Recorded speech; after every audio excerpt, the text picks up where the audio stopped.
আমরা এখন আনুষ্ঠানিকভাবে আমরা এখন শাহাদা পাঠ করব ইনশাআল্লাহ। আমি যেটা বলবো আপনি সেটা ইনশাআল্লাহ বলার জন্য চেষ্টা করবেন। আপনি বলেন আশহাদু আল্লা ইলাহা ইল্লাল্লাহু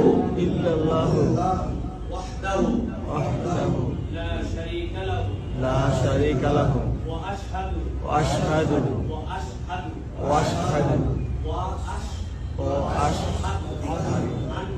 আন্না মুহাম্মাদান আবদুহু ওয়া রাসূলুহু। আমি সাক্ষ্য দিচ্ছি যে আল্লাহ ছাড়া কোনো ইলাহ নাই, মালিক নাই। মুহাম্মদ সাল্লাল্লাহু আলাইহি সাল্লাম সাক্ষ্য দিচ্ছি যে তার রাসূল এবং বান্দা।